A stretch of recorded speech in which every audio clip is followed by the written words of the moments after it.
Hello everyone, welcome to second lecture session on module number 4 under automobile engineering subject. In previous session, I explained about natural aspirated engines, forced induction, supercharging arrangement. Now in this session, I am going to explain the concept of supercharger types, turbochargers, intercooler and turbocharger lag. For this topic, I referred textbook called Automobile Engineering by Dr. Kirpal Singh Volume 2.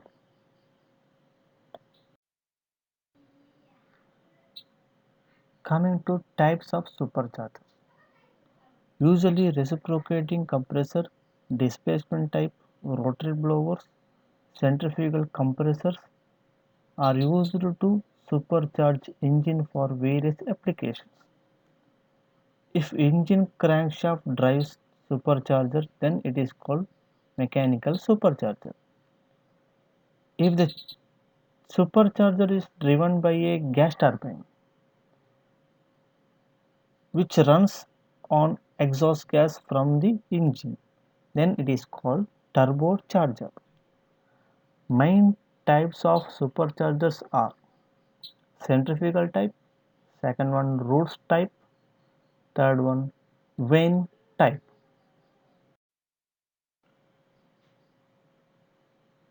Coming to first type of supercharger, that is centrifugal type.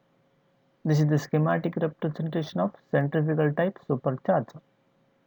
You can see here center part is central, you can see air inlet, the impeller, surrounding that one is diffuser, then volute casing, and also arrow direction, arrow lines, you can also see that airflow direction. This type of the supercharger is most commonly used in automotive engines. It consists of an impeller made up of alloy steel, that one you can see at the exactly center, and these are rotates at high speeds, about 80,000 rpm, inside a closely fitted casing. The air enters actually at the center of impellers and radial vanes. As the air enters here, air deflects the direction of airflow about 90 degrees. Due to centrifugal action, high velocity air from tip of radial vanes is passed to a diffuser or a volute where air pressure increased and then high pressure air is supplied to the engine. This supercharger is driven by a engine through V belt. Due to entry of high pressure air is 30% more air and fuel mixture can be forced into a combustion chamber. This is the main advantage of superchargers. Due to the high pressure air, 30% of more air and fuel mixture enter into the combustion chamber during operation. This is the working of centrifugal type of supercharger. Second type, Roots blower or Roots supercharger. This is the schematic representation of Roots supercharger. You can see it consists of two epicycloid rotors and two shafts, and two epicycloid rotors are enclosed in a epicyclic elliptical housing, and as you can see in bottom end inlet and outer end is or top end is outlet. This acts like a gear pump and consists of two epicycloid shaped rotors, each of them keyed to its shaft. and housed in a common housing. These rotors are connected together by means of equally sized gears and hence rotate at same speed. At inlet, air enters in the space between the rotors and elliptical housing and compress it. Because here air, as soon as the air enters the space between the rotor and elliptical housing, the compressing of the air will be take place. So compressed, a sudden pressure rise occurs. As soon as the pressure that compression takes place, a sudden pressure rises occurs when discharge port is opened and at outlet air pressure is higher than the inlet pressure. These superchargers do not require lubrication and are suitable for pressure ratios up to 1.2, 1.1 to 2. It is simple in design, low cost and mechanical efficiency is high. It is more suitable for low and medium speed engines for stationary and marine applications. This is all about Roots blower or Roots supercharger. Coming to third type of supercharger, that is vane blowers. This is the schematic representation of vane type supercharger. You can see vanes are inserted to the slots of drum and that are all enclosed in a casing. And left hand side you can see inlet and right hand side you can see outlet. And also you can see airflow directions. Arrowhead you can observe air will be enter at the inlet and exit take place at the outlet side. It is a positive displacement rotary type supercharger. It consists of a cylindrical casing, a rotor with four slots. You can see rotor with 4 to 6 slots. Depending on the diameter or the size of the supercharger, you can see normally you can observe 4 slots, sometimes you can observe 6 slots also. You can see in this drawing we are given 6 slots, and these rotors are remain in contact with casing at least at one point all the time. The rotor is eccentrically mounted and vanes slides in and out of the rotor slots in radial direction. The air is induced in the space between the blades due to outward movement of vanes, which increases the space between the blades. When the space reduces near the outlet of supercharger, it discharges air. The space between inner surface of body and drum increases from inlet to outside. The air which enter at inlet decreases in volume and hence pressure increases as air reaches outlet. The movement of vanes causes flow pulsating and noisy. This is the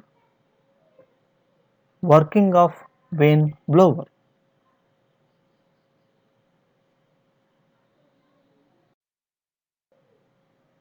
Coming to turbocharging. This is the schematic representation of turbocharging of a single cylinder engine. You can see here top side, top left side exhaust gas outlet and exhaust gas turbine. You can see in right hand side rotary compressor. You can see both are coupled in a single shaft, and bottom end you can see engine exhaust valve, and in left side inlet valve in right side. and also top right corner you can see air plus fuel mixture entering inside the rotary compressor.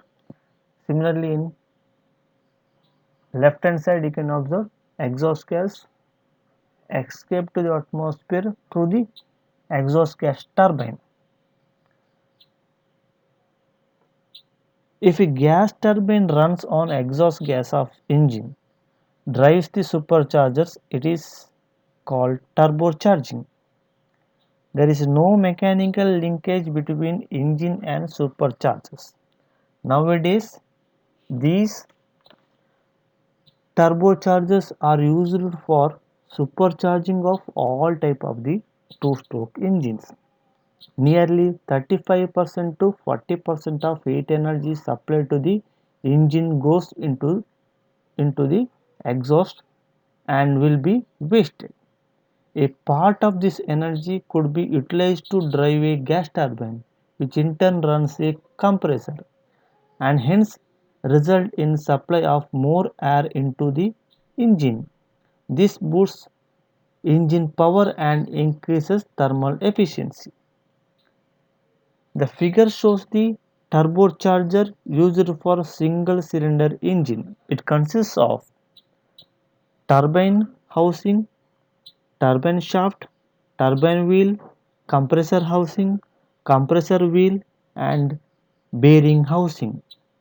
When engine is running, the hot exhaust gas leaving the exhaust valve enters into exhaust manifold and are directed into turbine housing.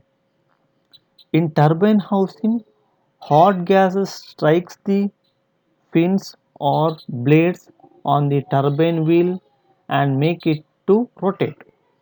A turbo shaft connects turbine wheel to compressor wheel. Hence, turbine wheel drives a compressor wheel, which causes air to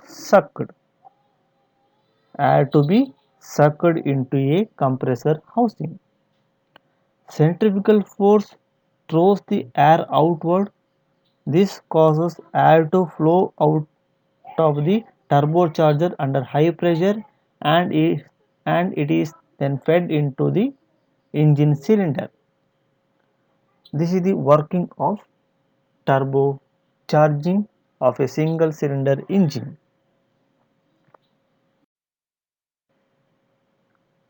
Coming to intercooler or charge cooling are also called as aftercooler. It acts as a heat exchanger. Here, the air charge leaving the compressor is at much higher temperature than ambient condition. The temperature of air increases further to 60 to 95% due to supercharging. When this high temperature air expands, its density decreases and hence mass of air entering the engine cylinder decreases. This decreases the availability of oxygen required for complete combustion. If additional hot air is supplied, it increases operating temperature of the engine. Therefore, an intercooler is used to overcome this difficulty. The use of intercooler or aftercooler cools the charge, thereby decreases the temperature of air entering into the engine cylinder. As I told, this is going to act like a heat exchanger. It removes the heat from the compressed air coming from the supercharger or turbocharger.